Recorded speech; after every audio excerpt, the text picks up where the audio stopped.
So Trita, before we get to the protests that took place and then have seemed to have died down, I guess now almost 2 weeks ago.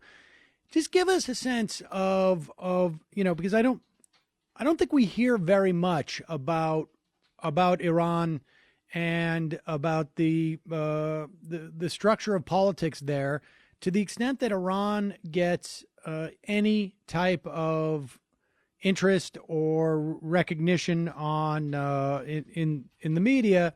It's generally they're either, it's a question of whether or not they're upholding their end of the bargain when it comes to this nuclear deal, and beyond that, then of course they're a horrible monolithic country that the question is whether or not we're going to bomb them. So just give us a broad sense of what the politics are in Iran these days. Well, it's been very interesting because these protests have taken people by surprise, or a lot of people by surprise, not because there wasn't a very dire situation economically, but because the protests came from a segment of society that largely has not been at the center of Iran's political development for the last 20 years at least. And what that has now done is that, let me put it this way, the way it started was that conservatives got really upset that the Rouhani government was going to start cutting funding to Islamic charities that the conservatives control, that is like completely opaque, non-transparent, and was going to use that in order to put pressure on the conservatives. So what happened then is that they took to the streets. They organized protests in Mashhad, a conservative city, and were hoping to use that as an opportunity to put pressure on the Rouhani government.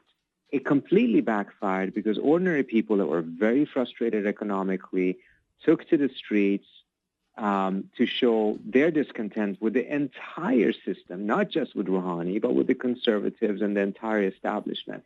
And things got out of control.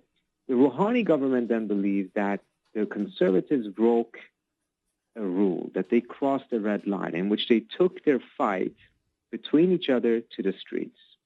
So now Rouhani is essentially giving them, responding in kind, and is kind of siding with the protesters, saying they have a right to protest, calling for the protesters who have been in prison, roughly 3,700, to be released, and saying that their concerns are not just economic, because that's where Rouhani is vulnerable, but it's actually political. It is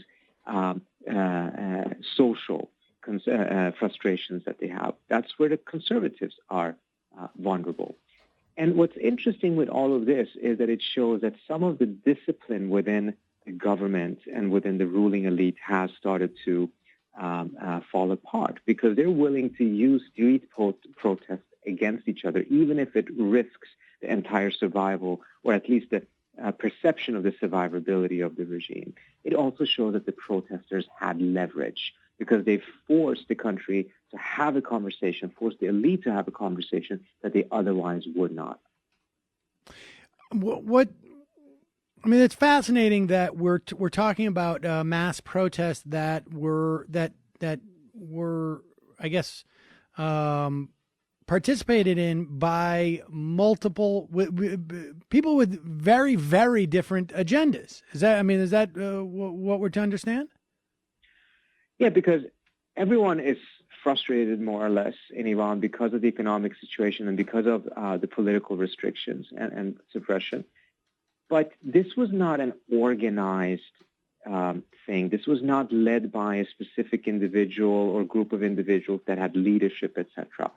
This is just a lot of people going out because they're frustrated. There was no unison of what they were asking for or anything of that kind, which really does show that the frustrations are very, very deep and diverse.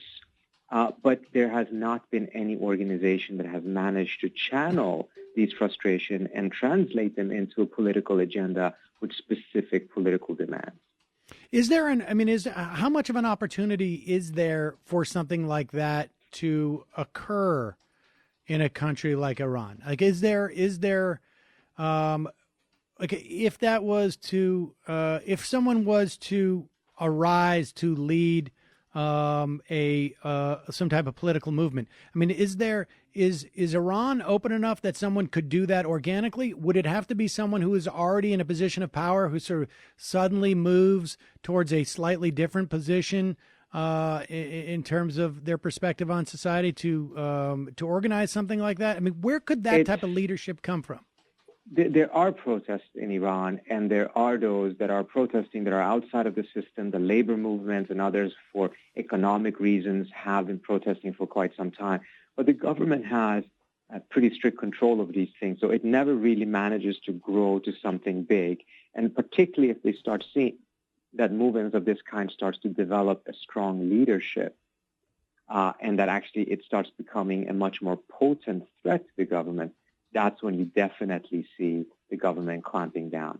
That's why it is much easier for movements to come out of the regime itself, whether it's the conservatives or the Green movement and the reformists. At the end of the day, they were from within the system. Right. Because they have the capacity to organize without necessarily facing the same degree of restrictions as those who are outside of the system would do. But at the same time, for elements from the outside of the country to be able to do these things is very, very difficult. They might be able to fuel existing protests, but actually being able to cause them, lead them, and turn them into something really massive and powerful is very, very difficult. People inside of the country tend not to pay too much attention when it comes to these kind of things to elements outside. So I would imagine if I was someone within the system who witnessed what took place, I would start getting some ideas, right? I mean, if there's this large of sort of organic, spontaneous flash protests, I would start to think that maybe there's an opportunity here.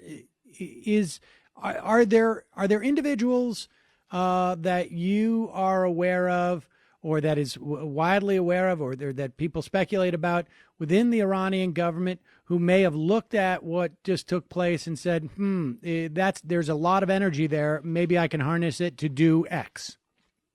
Oh, there's certainly elements from the outside that have tried, and you have some groups such as the Iranian Mujahideen, a terrorist organization, that immediately jumped on this and tried to make it appear as if this was something that they were driving or that these protests were in favor of them, which clearly is not the case.